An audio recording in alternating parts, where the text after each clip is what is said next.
আমাদের প্রিয় নবী মুহাম্মদ রাসূলুল্লাহ সাল্লাল্লাহু আলাইহি ওয়াসাল্লাম কিন্তু এই আক্ষরিক জ্ঞান আলিফ বা তা সা লিখতে পড়তে জানতেন না। এটা কি আপনারা জানেন? আল্লাহ পাক তাকেই শেষ নবী করেছেন এবং আমরা তাকে বলি তিনি উম্মি। উম্মি মানে হচ্ছে অক্ষর জ্ঞানহীন। কিন্তু এই পৃথিবীর সবচাইতে জ্ঞানী মানুষ, ইতিহাসের শুরু থেকে শেষ পর্যন্ত সবচাইতে জ্ঞানী মানুষ হচ্ছেন মুহাম্মদ রাসূলুল্লাহ সাল্লাল্লাহু আলাইহি ওয়াসাল্লাম। অক্ষর জ্ঞানী সবকিছু নয়। সিগনেচার করতে পারলেই এই আপনার একটা জাতি জ্ঞানী হয় না। সাক্ষরতার হার বাড়লেই একটা জাতি জ্ঞানী হয় না। একটা জাতি জ্ঞানী হয় তখন যখন তার ভিতরে আধ্যাত্মিক পরিবর্তন আসে, যখন তার ভিতরে মানবিক গুণগুলো ইনস্টল হয়, যখন সে মানবতার কল্যাণে কাজ করতে পারে, যখন সে খারাপ পথে যায় না, ন্যায়ের পথে থাকে, অন্যায়ের পথে যায় না, তখন সে ভালো হয়। অক্ষর জ্ঞান সবকিছু নয়। আর আমরা এখন পাশের হারটাকে বেশি ফোকাস করি। কত পার্সেন্ট পাশের হার, কত পার্সেন্ট শিক্ষিত, এটা বড় কথা নয়, কত পার্সেন্ট পাশের হার। পাশের হার সবকিছু নয়। একটা দেশ আছে এখনো পৃথিবীতে, নাম ভুটান। কি নাম? বলা হয় যে পৃথিবীর সবচেয়ে সুখী দেশগুলোর মধ্যে একটা হচ্ছে ভুটান। তারা কিরকম জানেন? কৃষি কাজ করে।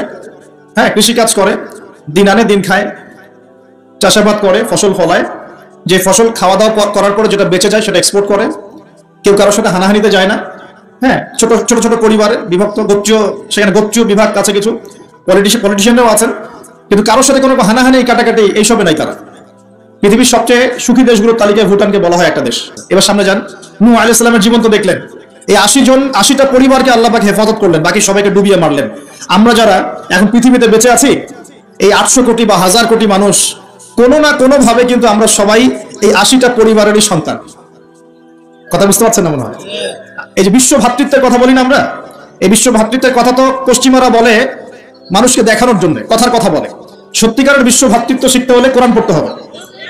সত্যিকারের বিশ্ব ভ্রাতৃত্ব শিখতে হলে কোরআন পড়তে হবে। কোরআন বলছে এই যে পরিবারগুলোকে আল্লাহ পাক বাঁচিয়েছেন, জুদি উপত্যকায় এই নৌকা গিয়ে ঠেকেছে, ওই নৌকায় যারা ছিলেন তাদেরকে দিয়ে পরবর্তীতে পৃথিবী আবাদ করা হয়েছে। নূহ আলাইহিস সালামের 4 সন্তান ছিলেন। কয় সন্তান?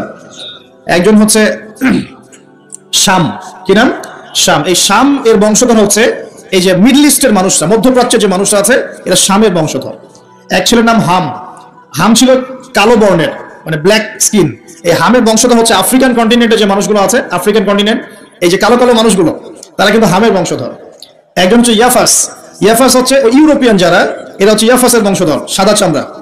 আরেকজন সন্তান ছিল, তার নাম সম্ভবত কেনান। এই সন্তান নৌকায় ওঠে নাই। সে বলেছিল, তার বাবা তাকে ডাকছিল, নৌকায় আসো, আল্লাহর আযাব থেকে আজকে কেউ বাঁচাতে পারবে না। সে বলছে যে আমি পাহাড়ে উঠে যাব, পাহাড় আমাকে সেভ করবে। নবী পরিবারের সন্তান হওয়ার পরেও এই কেনান পানিতে ডুবে মারা গেল।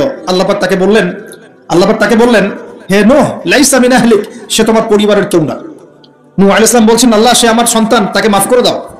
আর আল্লাহ পাক বলছেন, লাইসা মিন আহলিক, সে তোমার পরিবারের কেউ না। মানে আল্লাহর হুকুম আহকাম না মেনে চললে নবী পরিবারের সন্তান হয়েও কেউ আল্লাহর গজব থেকে বাঁচতে পারবে না। আর আমরা তো কিছুই না, আমরা কিছু। আমাদের অহংকার শোভা পায়, আমি অমুক আলেমের সন্তান, অমুক মুহাদ্দিসের সন্তান, অমুক বক্তার সন্তান, হ্যাঁ, অমুক পলিটিশিয়ানের সন্তান, অমুক রাষ্ট্রনেতার সন্তান। এইসব জাতি, বর্ণ, গোত্র, এগুলো আল্লাহর আযাব থেকে বাঁচাতে পারবে না যদি কোরআন সুন্নাহ ফলো না করে চলে। এটা মূল কথা। আরো সামনে যান। এবার ইব্রাহিম আলাইহিস সালামের যুগটা আপনাকে দেখাই। ওই যুগের সময়টা দেখেন, বলে আসরি। ওইখানে আল্লাহ রাব্বুল আলামিন ইব্রাহিম আলাইহিস সালাম এবং তার অল্প সংখ্যক অনুসারীকে উদ্ধার করেছেন, বাঁচিয়েছেন। নমরুদের এই বিশাল রাজত্ব আল্লাহ পাক ধসিয়ে দিয়েছেন। কি তার নাই? আল্লাহ সুন্নাত পরিবর্তন হয়েছে? হয়। আল্লাহ পাক ইব্রাহিম আলাইহিস সালামকে আগুনের পরীক্ষা থেকে বাঁচিয়েছেন, আর নমরুদকে সামান্য মশা দিয়ে মেরে ফেলেছে। আল্লাহ সুন্নাত কোনো পরিবর্তন হয়নি। নবী মূসা আলাইহিস সালামের যুগে যান, ফিরআউনের বিশাল বাহিনী, এখনকার রাশিয়ান বা ন্যাটো বা ইউরোপিয়ান কন্টিনেন্টে যত আছে, এই সবগুলোকে একত্রিত করলেও মনে হয় ফিরআউনের বাহিনীর মতো হবে না। এই পুরো বাহিনীটাকে মনে হয় 1 ঘন্টার মধ্যেই আল্লাহ পাক লোহিত সাগরে ডুবিয়ে মেরে দিলেন। একদিনের মধ্যেই। আল্লাহ পাকের কোনো পরোয়া নাই। আর বনু ইসরাইল আর মূসা আলাইহিস সালামকে আল্লাহ পাক উদ্ধার করলেন। আল্লাহ পাকের সুন্নাত এটাই, যুগে যুগে, বলে আসরি, একই সুন্নাত। আজ জাতির কথা দেখেন, বিশাল আকার দেহের মানুষ ছিল, একদম তাল গাছের সমান সমান লম্বা। তারা একটা কথা বলতো, মান আশাদ্দু মিন্না কুওয়া, আমাদের চেয়ে শক্তিশালী কে আছে, তারা বলতো এই কথা। আল্লাহ পাক ওদেরকে 6 দিন 7 রাতের মধ্যেই এই বাতাসের তীব্র বেগে উপড়িয়ে দিলেন। খেজুর গাছের কাণ্ডের মতো ঘরের সামনে পড়ে থাকলো। কেউ বাঁচাতে পারলো না। বাঁচাতে পারলো? পরের জেনারেশন আসলো সামুদ জাতি। তাদের নবীর নাম কি? সালেহ আলাইহিস সালাম। সালেহ আলাইহিস সালাম দাওয়াত দিলেন, তারা দাওয়াত কবুল করলো না। আল্লাহ পাক সালেহ আলাইহিস সালাম এবং তার সাথীদেরকে বাঁচালেন। সামুদ জাতিকে বজ্রপাত, বিদ্যুৎ চমকায় না, বিদ্যুৎ, এই বিদ্যুৎ দিয়ে পুরো সামুদ জাতিকে আল্লাহ পাক ধ্বংস করলেন। কিভাবে ধ্বংস করলেন জানেন? একবার খালি একটা শব্দ হয়েছে, বিকট এক শব্দেই শেষ।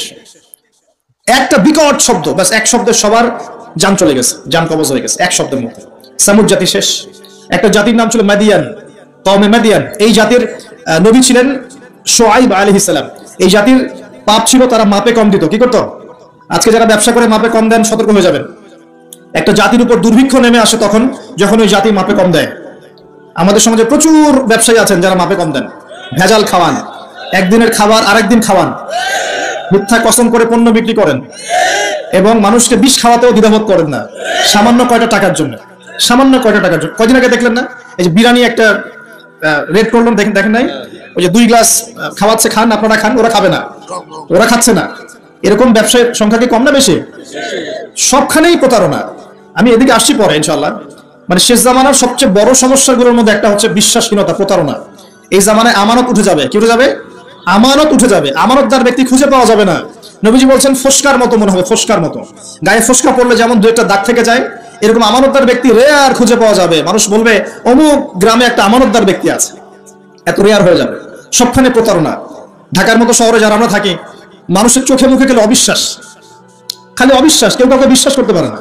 কেউ যদি একটা ভিক্ষুক যদি এসে গ্লাসের মধ্যে নক করে বলে যে আমাকে 2টা টাকা দেন, আমি ভাত খাইনি 3 দিন, বিশ্বাস করতে কষ্ট হয় যে সত্যি সত্যি নিচ্ছে না মিথ্যা মিথ্যা নিচ্ছে। এত অবিশ্বাস এখন। তারপরে ভিক্ষারও সিস্টেম, বলে যে আমাকে একটা কম্বল কিনে দেন, বড় বড় ফিগার চাচ্ছে, বড় ফিগার। আমি শাড়ি কিনবো, আমি লুঙ্গি কিনবো। মানে সবার কাছে এই কথা বলে বলে সে টাকা উঠাচ্ছে।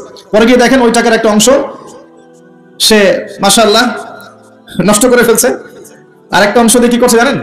শুনলে অবাক হয়ে যাবেন। একটা কোলের বাচ্চাকে নিয়ে ভিক্ষা করছে।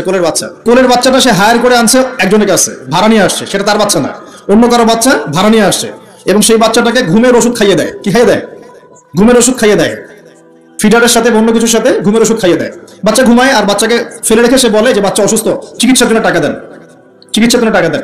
মানুষ টাকা দিয়ে যায়, কেউ দেয় না, দিয়ে যায়। এই যে একটা টাকা হয় সারাদিন শেষে, বাচ্চা ঘুমিয়ে আছে, বাচ্চা ঘুমের ওষুধ খাওয়া।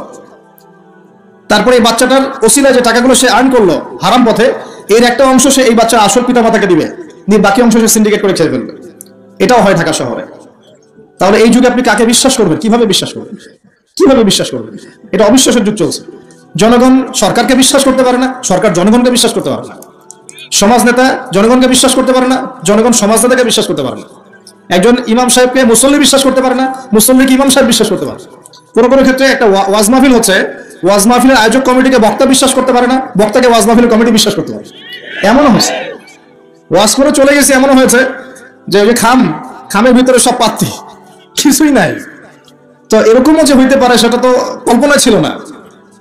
আসেন হুজুর দেখা যাবে, আসার পরে আর দেখার নাম নাই। কোনো মাহফিল হচ্ছে এমন, মাহফিল নেমে গাড়িতে ওঠার পর মাহফিল কমিটির ফোন নাই, বন্ধ, কিভাবে বাসায় যাবো কোনো ফিকির নাই। তো প্রত্যেকটা ক্ষেত্রে প্রতারণা, প্রতিটা সেক্টরে।